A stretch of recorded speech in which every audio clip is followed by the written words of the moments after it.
এটা সিরিজের একটা প্রশ্ন তোমরা দেখতে পাচ্ছ স্ক্রিনে কি কি দিয়েছে। Double A dash B dash double A dash B dash double A dash A dash double B A, আর চারটে তোমাদের অপশান দিয়ে দিয়েছে। কোনটা হবে তোমাদেরকে বের করতে হবে। চারটে অপশান তোমরা স্ক্রিনে দেখতে পাচ্ছ। তা এটাকে যদি আমরা সলভ করতে যাই, তো প্রথমে আমরা কি টোটাল ঘরগুলোকে গুনে নেব। 1 2 3 4 5 6 7 8 9 10 11 12 13 14 15 16 17 18টা ঘর আছে। তুমি 3টে করে অথবা 6টা অথবা 9টা করে ঘর নিয়ে তুমি মিলিয়ে দেখতে পারো যে তোমার সিরিজটা মিলছে কিনা। ঠিক আছে, আবার অনেক সময় অন্য লজিক থাকতে পারে। তো এটার যেটা হবে তোমরা একটু দেখে নাও।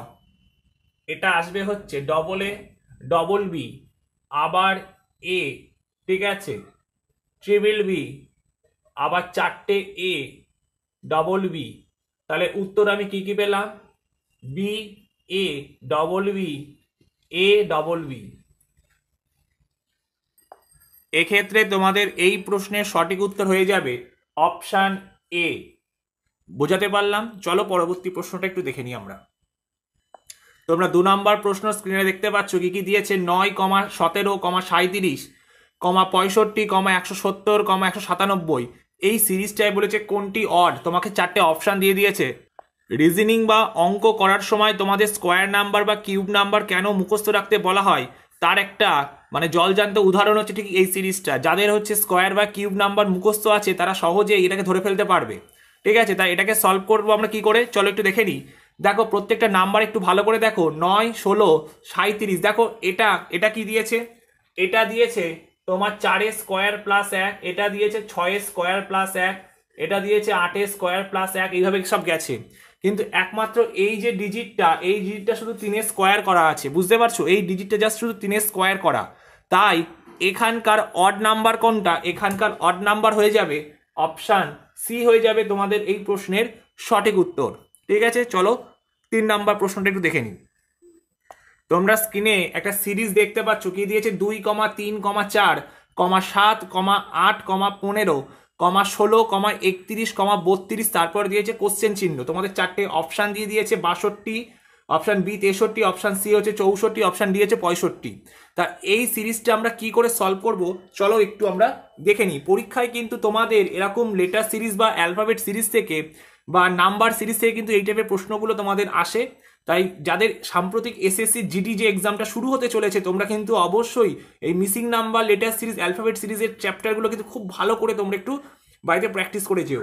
তা এটাকে আমরা যখন সলভ করব, তাই এটাকে সলভ করতে গেলে একটু লক্ষ্য করো তোমরা ভালো করে। দেখো এটা 2 আছে, 2 এর ডবল দেখো এখানে 4 আছে, এখানে 4 এক ঘর গ্যাপ দিয়ে দেখো 8 আছে, এখানে 8, 8 এর ডবল দেখো 16, 16 ডবল 32। তারপর এদিকে দেখা যাচ্ছে আর যাবে এই জায়গাটায় কি আছে দেখো 3 থেকে 7। আমরা কি জানি 3 এর সাথে 2 গুণ প্লাস 1 করলে 7 হয়। এখানে 7 এর সাথে 15, 2 গুণ প্লাস 1। তাহলে 31 এর লজিকটা আমরা কি পাবো? এই লজিকটা আমরা পাবো 62 প্লাস 1 মানে 63 হয়ে যাবে আমাদের এই প্রশ্নের সঠিক উত্তর। আমি বোঝাতে পারলাম? লজিকটা ছিল এইটা। চলো পরবর্তী প্রশ্ন আমরা দেখে নিই। বন্ধুরা তোমরা জানো 12,000 ডাব্লিউবিপি প্লাস 3,500 কলকাতা পুলিশের কনস্টেবল পদে আগামী 1 মাসের মধ্যে ভ্যাকেন্সি নিশ্চিতভাবে বের হচ্ছে।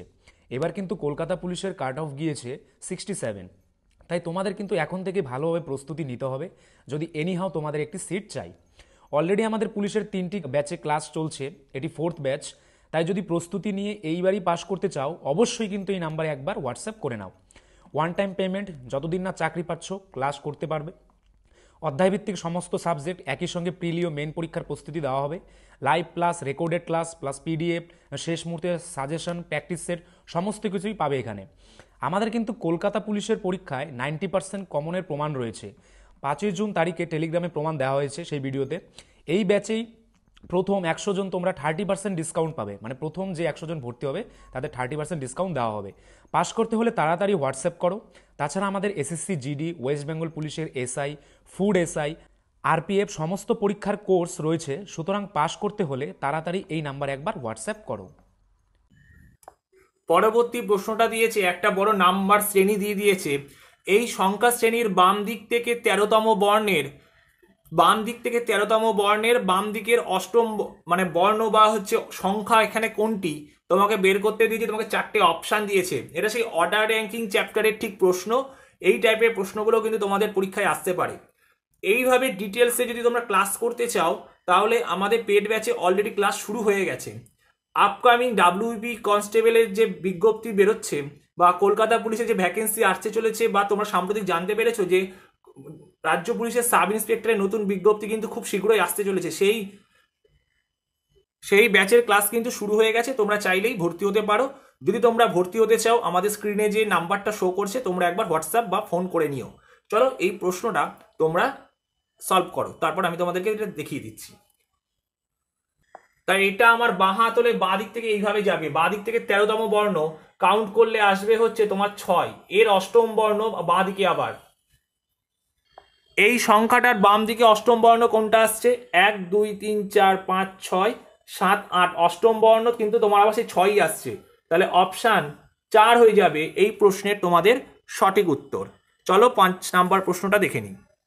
তোমাদের পরের প্রশ্ন তোমরা দেখতে পাচ্ছ, ঘড়িতে 4টে থেকে 5টার মধ্যে কখন ঘড়ির কাঁটা দ্বয় 90 ডিগ্রি অর্থাৎ সমকোণ উৎপন্ন করবে? তোমাদের এই প্রশ্নটা দিয়েছে। ঘড়ির ক্লকের এই টাইপের প্রশ্নগুলো তোমাদের পরীক্ষায় আসতে পারে। আমি ইচ্ছা করে তোমাদের 4টে অপশান দিইনি, কারণ এই জায়গাটা একটু তোমাদের বোঝানোর ব্যাপার আছে, ঠিক আছে? তোমরা স্ক্রিনে একটা ফর্মুলা দেখতে পাচ্ছ, m equal to 2/11 t1 into 30 plus minus theta. এখানে এমটা তোমাকে বের করতে দিয়েছে, t1 এর ভ্যালু হচ্ছে এই যে দুটো টাইম বলে দিয়েছে, প্রথম যে টাইমটা 4 হচ্ছে তোমার t1 এর ভ্যালু, আর থিটার জায়গায় তুমি বসাবে হচ্ছে 90 ডিগ্রি। তুমি পজিটিভ মানটা ধরে আগে কাজ করো, দেখো তোমার উত্তরটা পজিটিভেই মোটামুটি পরীক্ষার হলে দিয়ে দেয়। তা আমি যদি এটাই বসাই কি পাচ্ছি দেখো, আমরা মানটা বসিয়ে দিই 2/11 4 ইন্টু 30 প্লাস 90 আমরা বসিয়ে দিয়েছি। এবার জাস্ট ক্যালকুলেশন করতে হবে। এখানটায় আমরা কি পাবো? 2/11 পাবো। এইখানটায় হচ্ছে তোমার গুণ করলে পাবো 120 প্লাস হচ্ছে 90, 120 সাথে প্লাস 90 করলে পাবো 210। এটাই আমরা কি পেলাম? এখানটায় পেলাম m equal to 2/11 t1 into 30 plus minus theta. তা 2/11 দেখো আমি বসিয়েছি, 4 গুণ 30 প্লাস 90 মানে 2/11 210। এই দুইটা ভেতরে গুণ করলে 420/11। দেখো এটাকে ক্যালকুলেশন করে আমরা পেয়েছি কত? 420/11 ক্যালকুলেশন করে 38 পূর্ণ 2/11 মিনিট, মানে 4:38 মিনিট, 4:38/2/11 মিনিটে ঘড়ির কাঁটা দুটোর মধ্যে তখন 90 ডিগ্রি কোণ উৎপন্ন হবে। ঠিক আছে, এই টাইপের প্রশ্ন কিন্তু তোমাদের পরীক্ষায় আসতে পারে। প্রশ্নটাকে যদি আমরা সলভ করতে চাই, এটা আমরা একটা লজিক দেখতে পাচ্ছি। দেখো প্রথমটা এই রোটাকে লক্ষ্য করো, 65-র সাথে যদি আমি 31কে যোগ করি আমি পাবো 96। এই 96কে যদি আমি 2 দিয়ে ভাগ করে দিই পাবো 48। তাহলে কি বসানো? এই দুটোকে যোগ করে যোগফলটাকে 2 দিয়ে ভাগ করলে এইটা বসানো আছে। তাহলে এখানেও যদি এই লজিকটাকে আমি খাটাই, দেখো এখানে 37 দেওয়া আছে আর এখানে 53। তাহলে 37-এর ডবল কত? 37-এর ডবল হচ্ছে 74। 37-এর ডবল যদি 74 হয় তাহলে 74 থেকে 53 বাদ দিয়ে দাও, কত পাচ্ছি আমরা? 21 পাচ্ছি। তাহলে অপশান বি হয়ে যাবে এই প্রশ্নের সঠিক উত্তর, কারণ 53-র সাথে 21কে যোগ করলেই আমি পাবো 74, আর 74-এর হাফ হচ্ছে এখানে 37 বসানো আছে। বুঝতে পারলে? চলো 7 নাম্বার প্রশ্ন একটু আমরা দেখে নিই। আমরা দেখতে পাচ্ছি 7 নাম্বার প্রশ্নে 3টে ডাইস দিয়ে দিয়েছে 3-এর বিপরীতে কে আছে। তাহলে 3কে যদি আমরা দেখতে যাই, এখানে 3 দিয়ে শুরু, এখানে 3 দিয়ে শুরু, এই 1 আর 3 ডাইসকে যদি আমরা একটু কম্পেয়ার করি তাহলে 3 দিয়ে শুরু করলে 3, এটাকে ক্লকওয়াইজ ঘোরালে 3 4 2, এটাকে ক্লকওয়াইজ ঘোরালে 3 6 5। দেখো 6খানা তলের মধ্যে একটা নাম্বার আমাদের মিসিং আছে। কোন নাম্বারটা? আমাদের 1 নাম্বারটা, এই 1 নাম্বার এই একটার মিসিং ছিল। তাহলে আমরা বলতে পারি যে 3-এর বিপরীতে কে হবে? 3-এর বিপরীতে 1 হবে। বুঝতে পারলে? 4-এর বিপরীতে 6, 2-এর বিপরীতে 5। বোঝা গেল? চলো 8 নম্বরটি প্রশ্ন দিয়েছে, একদিন বিকেলে রাজা ও রোহিত মাঠের মাঝখানে দাঁড়িয়ে গল্প করছিল। রোহিতের ছায়া যদি রাজার ডান দিকে পড়ে তাহলে রাজা কোন দিকে মুখ করে দাঁড়িয়েছিল? 4টে অপশান দিয়ে দিয়েছে, পূর্ব, পশ্চিম, উত্তর, দক্ষিণ। দেখো এই ছায়াপথের কোশ্চেনগুলো কিন্তু তোমাদের পরীক্ষায় বারবার আসে। এর একটা কনসেপ্ট আছে, একটু ভালো করে তোমরা সবাই বুঝে নাও। কি দিয়েছে? যদি ধরো এই যে নর্থ, এটা সাউথ, এটা ইস্ট, এটা ওয়েস্ট দিলাম, তা বিকেলবেলা কিন্তু সূর্য এইদিকে অস্ত যায় পশ্চিম দিকে। ধরো তারা দুজনা এইভাবে আমরা মুখ করে দাঁড়িয়ে, ঠিক আছে, এরা গল্প করছে মাঠের মাঝখানে দাঁড়িয়ে, এটাকে একটা মাঠ করে দিলাম। এটা সানসেট, এই দিকটা সানসেট ওয়েস্টের দিকে। এবার বলেছে একটা জিনিস তোমরা লক্ষ্য করবে, সূর্য অস্ত যাওয়ার সময় যে ব্যক্তি এখানে দাঁড়িয়ে আছে তার ছায়া চলে যাবে এই দিকটায়, যে ব্যক্তি এই মুখে দাঁড়িয়ে তার ছায়া এই দিকটায়, এবার এই ব্যক্তির সাপেক্ষে এই ব্যক্তির ছায়া বাঁ হাতে, আর এই ব্যক্তির সাপেক্ষে এই ব্যক্তির ছায়া তার ডান হাতে পড়েছে, মানে এই ব্যক্তি দেখবে তার ডান হাতে। এবার রোহিতের ছায়া যদি রাজার ডান দিকে পড়ে, তাহলে রাজার ডান দিক মানে রাজা হবে, তাহলে এই ব্যক্তিটা রাজা, এই ব্যক্তিটা হলে রাজার ডান হাতে এটা, তাহলে রাজার মুখটা কোন দিকে, রাজার মুখটা ওপরের দিকে, মানে নর্থ হয়ে যাবে তোমাদের এই প্রশ্নের সঠিক উত্তর। নর্থ মানে উত্তর দিকে, ঠিক আছে। রাজার মুখটা কোন দিকে, রাজার মুখটা হচ্ছে নর্থে, হয়েছে অপশান সি হয়ে যাবে তোমাদের এই প্রশ্নের সঠিক উত্তর। আমি বোঝাতে পারলাম, যার মুখটা এদিকে তার সাপেক্ষে এই ব্যক্তির ছায়াটা উল্টো দিকে সবসময় পড়ে। যদি এটা পশ্চিম দিক বলে দিয়েছে, তাহলে রাজার ডান দিক পড়লে কি, তাহলে এই ব্যক্তি দেখছে এই ব্যক্তিটির ছায়া এই ব্যক্তির ডান হাতে, তাহলে এই ব্যক্তিটার মুখ কোন দিকে, নিশ্চয়ই উত্তর দিকে, তাহলে তো সে দেখতে পাচ্ছে। বুঝাতে পারলাম। চলো পরবর্তী প্রশ্ন। পরবর্তী প্রশ্ন তোমরা দেখতে পাচ্ছ, একটি ছবি দেখিয়ে অভি বলল, এই ব্যক্তি হলো আমার মায়ের ননদের একমাত্র ভাইয়ের একমাত্র শালক। ব্যক্তিটি অভির কে হয়? তোমাদের চারটে অপশান কি কি দিয়েছে, কাকা, তারপর মামা, তারপর ভাগ্নে, তারপর জামাই। এই চারটে তোমাদের অপশান দিয়েছে। ব্লাড রিলেশন চ্যাপ্টার থেকে কিন্তু এই টাইপের প্রশ্ন তোমাদের পরীক্ষায় আসতে পারে। চলো তোমরা এটা একটু সলভ করো, তারপর আমি তোমাদেরকে এটা দেখিয়ে দিচ্ছি। সব সময় মাথায় রাখবে, যে বলছে তাকে ঠিক এইখানটায় লিখবে। এই যে অভি বলছে মানে অভিকে আমি মাঝখানে রাখলাম, ঠিক আছে। এই ব্যক্তি হলো আমার মায়ের, তাহলে অভির মা, এটা হচ্ছে এই জেনারেশনটা, অভির মা নেগেটিভ। আমার মায়ের ননদ মানে কি, অভির পিসি, এটা মায়ের ননদ, সেটা আবার কে, অভির পিসি, আমি পিসি বলে লিখলাম, ঠিক আছে। এও তো নেগেটিভ, ঠিক আছে। ননদের একমাত্র ভাই, ননদের একমাত্র ভাই মানে হচ্ছে অভির বাবা, এটা হচ্ছে অভির বাবা প্লাস, ঠিক আছে। ভাইয়ের একমাত্র শালক, একমাত্র শালক মানে কি, একমাত্র শালক মানে হচ্ছে অভির মা আর অভির মায়ের ভাই, তাহলে শালকটাও একই জেনারেশনের মধ্যে পড়ছে, ঠিক আছে। বলেছে ব্যক্তিটি অভির কে হবে, তাহলে এই ব্যক্তিটি অভির কে হবে, এই ব্যক্তিটি হবে হচ্ছে অভির মামা। অপশান বি হবে এই প্রশ্নের সঠিক উত্তর। আর যদি বলতো যে অভি ব্যক্তিটির কে হবে, তাহলে উত্তর হতো ভাগ্নে। এই জায়গাটাই কিন্তু অনেক সময় ঘুরিয়ে দেয়। প্রশ্নের লাস্টে তোমরা ভালো করে পড়বে পরীক্ষার হলে, যে প্রশ্নে কাকে চেয়েছে, কেন এই জায়গাটা যদি বলতো অভি ব্যক্তিটির কে হবে, তাহলে হতো ভাগ্নে। আর প্রশ্ন আমাদের বলেছে ব্যক্তিটি অভির কে হবে, তাই উত্তর হয়ে যাবে মামা। আমি বোঝাতে পারলাম। চলো আজকের পরবর্তী প্রশ্ন।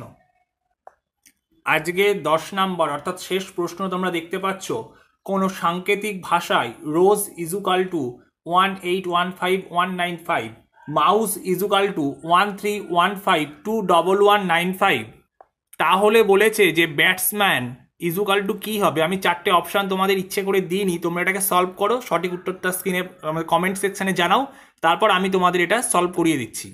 তোমরা দেখতে পাচ্ছ আমি এ থেকে জেড অবধি অ্যালফাবেট, দেখতে পাচ্ছ এ থেকে জেড অবধি আমি ঠিক অ্যালফাবেটগুলোকে আগে লিখে নিয়েছি, ঠিক আছে। এবার দেখো এদের যে পজিশন ভ্যালুগুলো, এই পজিশন ভ্যালুগুলো যদি আমরা জানি একবার, তাহলে এইগুলোকে খুব সহজে আমরা করতে পারবো। দেখো ই এখানে আছে, ই এর পজিশন ভ্যালু দেখো কত, 1 2 3 4 5, তাহলে আমরা দেখতে পাচ্ছি সব পজিশন ভ্যালুগুলোকে এখানে বসানো আছে। তাহলে বি এর পজিশন ভ্যালু কত, বি এর পজিশন ভ্যালু হচ্ছে 2, এর পজিশন ভ্যালু কত, এর পজিশন ভ্যালু 1, টি এর পজিশন ভ্যালু কত, টি এর পজিশন ভ্যালু মনে হয় তোমার দেখতে পাবে 20, ঠিক আছে, টি এর পজিশন ভ্যালু 20, এস এর পজিশনাল ভ্যালু কত, এস এর হচ্ছে 19, আচ্ছা, এম এর হচ্ছে কত 13, তারপর এর 1 আর এন এর কত 14। তোমাদের সঠিক উত্তর হয়ে যাবে এইটা 212019131114, এইটা হয়ে যাবে তোমাদের এই প্রশ্নের সঠিক উত্তর। জাস্ট এখানে যে নাম্বারগুলো আমার যে ওয়ার্ডটা দেওয়া আছে, ওয়ার্ডের প্রত্যেকটা যে লেটার আছে, লেটারের পজিশনাল ভ্যালুগুলো এখানে বসানো আছে। আমি বোঝাতে পারলাম, ঠিক আছে। এই ছিল আজকের 10টা প্রশ্ন। আশা করি তোমাদের ক্লাসটা কেমন লাগলো নিচে একবার প্রত্যেক কমেন্ট সেকশনে কমেন্ট করে জানিয়ে দিও। আর যদি তোমরা আমাদের পেড ব্যাচে ভর্তি হতে চাও, তাহলে আমাদের স্ক্রিনে যে নাম্বারটা শো করছে সেই নাম্বারে তোমরা একবার হোয়াটসঅ্যাপ করে নিও। আর এরকম আরও ক্লাস পেতে থাকলে চাইলে তোমরা অবশ্যই আমাদের ইউটিউব চ্যানেলটা সাবস্ক্রাইব করে একটু পাশে বেল আইকনটা টিপে দিও। প্রত্যেক দিন তোমরা আমাদের এরকম ফ্রি ক্লাস তোমরা পেয়ে যাবে আমাদের চ্যানেল থেকে। সবাই ভালো থেকো, পরবর্তী ক্লাসে আবার তোমাদের সাথে দেখা হচ্ছে। সবাইকে টাটা, টেক কেয়ার।